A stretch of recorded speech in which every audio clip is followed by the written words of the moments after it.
In 1958, 9 Passionist missionaries from North America arrived in the island of Mindanao in the Philippines. Most of them had been missionaries in China and therefore had missionary experience, including difficulties. They are the first religious group arrived in the Philippines, and they were placed in various parishes. These 9 trailblazers were truly the pioneers of the Passionist mission in the Philippines. In 6th of April 1958, the Oblates handed over South Cotabato with its center in Marbel to the Passionists, who now assumed responsibility for the entire district. From 1958 until 1978, 13 parishes were established. In 1960, the prelature of Marbel was created and Passionist Quinten Olwell, CP, was appointed as first bishop prelate ordained.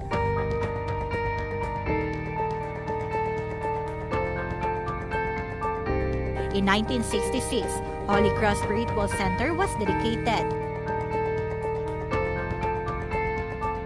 Since the mid-1960s, the Passionists have served in Santa Cruz Mission for the Tibulis and in the Assumption Mission for the Blaans, indigenous peoples in the island of Mindanao. Elder Salvacion Lana stated how the Passionists started the mission in Bulul, Marbel. Bulul Mission, iya mo nakalinira da brothers, Maris brothers.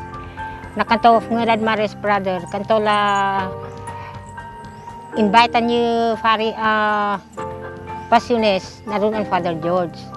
Amda Father George, kanto kal din ni Father George, yan ni mo Father George. Taon foto sa land, fi mo on the land.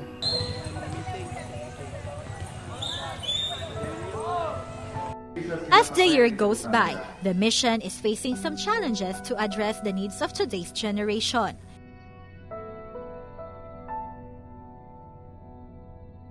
We are living out the 4th vow of the Passionists, which is to preach Christ crucified in the crucified ones of today. We are working in the marginalized sectors of our society,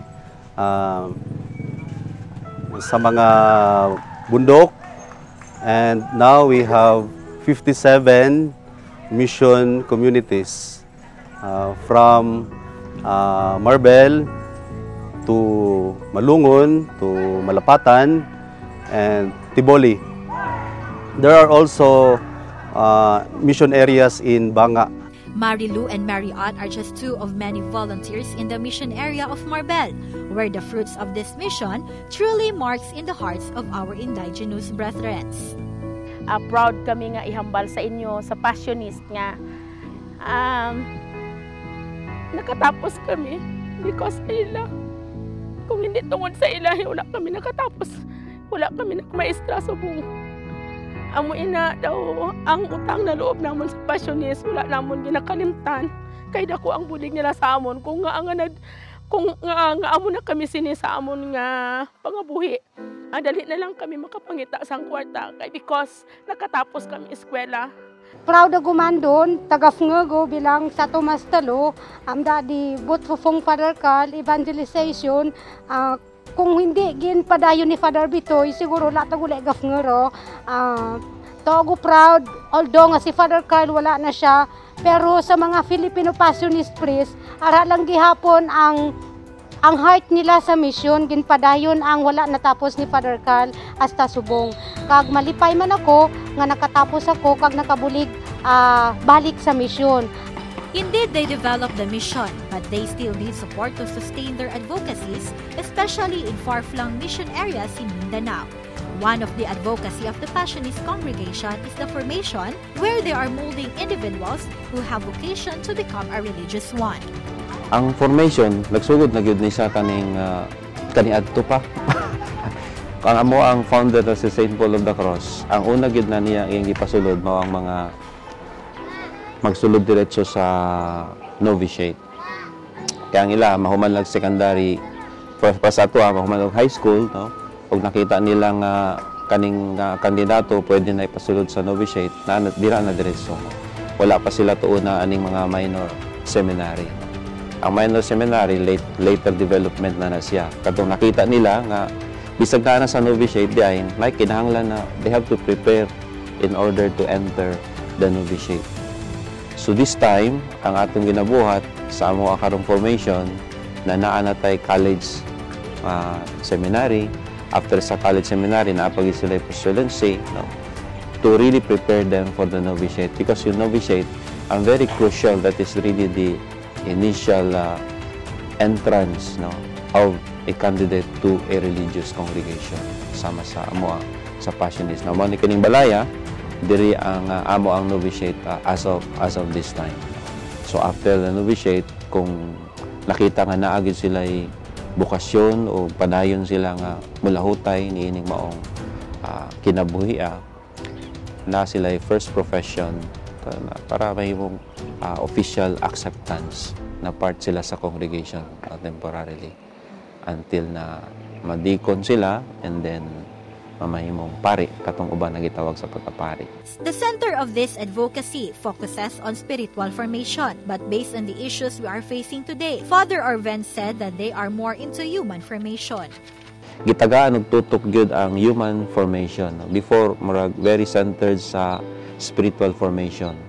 Mao na nga daghang mga scandal karon nga nagahitabo kay wala natutukan maayo ang affectivity, no, ang affective aspect sa maong mga kandidato.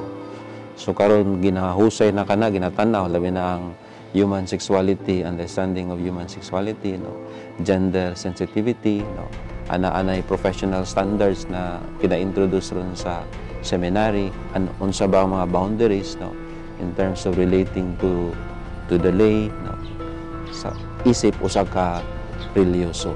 So before wala kay na siya, no, na ang sa simbahan katiratibukan gitagaan na siya nga foundation di ay gyud ang human formation, na human maturity sa tao bago nimo mabutang ang uban na mga aspect na intellectual formation, spiritual formation, and then pastoral formation. And for us as Passionists, we want to see that charism of the passion na naa diha sa usa ka tawo nga gitawag aron sila mamahimong kauban namo sa kongregasyon sa Passionist. One of the challenges that the formation encountered is the financial sustainability, which really have a big contribution, as well as lack of formators in the congregation. Dako gyud na challenge sa mga formation karon na ay financial challenge gyud, no, kay ang talagsa ang rector or formator has to do other things, no, in order to support the seminary. We have subsidy but it's not enough, no. Ang subsidy nga moabot gikan sa kongregasyon dili gid siya eksakto, no. Mao nang we really encourage katong mag-support sa formation. Provincial Superior Father Edwin Flor CP and his consultors decided to establish a school, namely Passionist Technological Institute Incorporated or PTII, situated at Barangay Kalumpang as a vocational school in order to answer the call of the less fortunate. The main goal of putting this school indeed from the very beginning is to cater for the needs of the less fortunate people, students from Barangay Kalumpang and neighboring barangays. Yun yung talaga yung purpose ng pagpatayo ng school nito. And that same purpose, ito yung na-assume ko na hanggang ngayon, ito rin yung ginagawa na the school will cater for the students na medyo cannot afford to go to city to have their studies done. Even though education is not their charism and their vocation, they still respond positively, and now the institution is getting bigger because of the demand of education. Education, as I said, is not really our charism. It's not really our work. But responding to the needs sa ngayon, masabi ko na this is something that we should address or you should respond na kami mga passionista. Kasi nga, our charism is indeed to keep alive the name of passion and parang tugunan yung pangailangan ng mga nangailangan. At sa ngayon, ito po yung parang need to give education, lalo na siguro a Catholic education. Kasi marami namang mga schools dyan na providing education. But what kind of education na pwede natin maibigay? They have senior high school and 8 programs, which are welding or SMAW, ATS, electrical installation maintenance, cookery, food processing, computer software servicing, driving, and housekeeping. In connection with the parish, meron tayong parang 1 JKK, 1 scholar. Sila ngayon, we have 30 from the JKK. So sila yung nagpapaaral. I suggested that to them na, sige, I give discount, then kayo may about JKK, magpapadala ng isang scholars. So, we're happy na at least they responded, although there are around 30 lang na estudyante. And we're hoping na marami pa sana. And aside from that, I'm also, may mga scholars din ako na stay in dito, na pinagpapaaral din, even sa outside na school, na taking up college courses. So, kasama din sila sa pinupunduhan ng eskwelahan. The school director, Father Dandy, stresses on their needs like the need of a gymnasium where they can perform their school activities. They also in need of classrooms and scholarship programs. To improve the school, and in terms of enrollees, I can see there is a growth in enrollees. As I said, 2 years from now, before, only 100 plus, then the following year we have 250, then right now we have 410, something like that.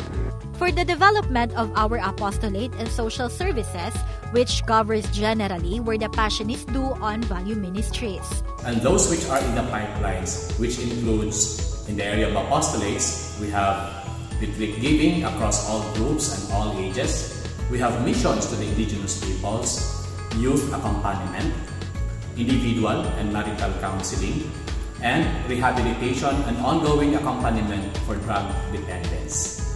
In the area of social services, we have feeding program for school kids, livelihood program for different sectors such as the out-of-school youths, the mothers, inmates, senior citizens, and indigenous peoples, and etc.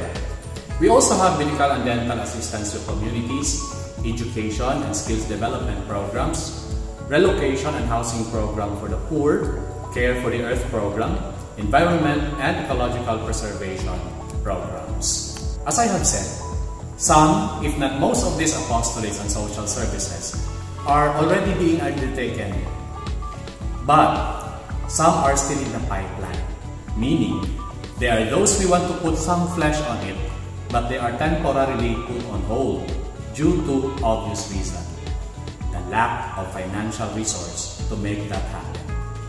Friends and benefactors, I am thinking it's highly possible that we can work on this together and make things happen. So please, join us in our earnest endeavor to make our apostolates and social services our own way of making God present in our midst. Some people care too much. That is called love. That's why the Passionist congregation have this advocacy on health care for priests and religious, headed by Reverend Father Glenn Maga. He stresses that they need to give more importance to those priests who share their lives to the ministry. As our Passionist community grows by number, the average age brackets for the religious who are in their 40s and their 50s are on the majority level. 20 years from now, more senior citizens will be added to our province. In this connection, we need to build infirmary building in anticipation of our aging religious. Secondly, we need to raise funds for our healthcare and medical needs. As of now, there are 3 religious who have no assignments due to health reasons. We get some of our health funds from our monthly contributions from the different local communities that are earning. Other sources of income are being taken from the Passionist Benefactor Society and other local benefactors. Passionists keep alive memory of the Passion of Jesus Christ through the advocacies. And now these advocacies continue spreading and carrying the crucified of today. Dare to share.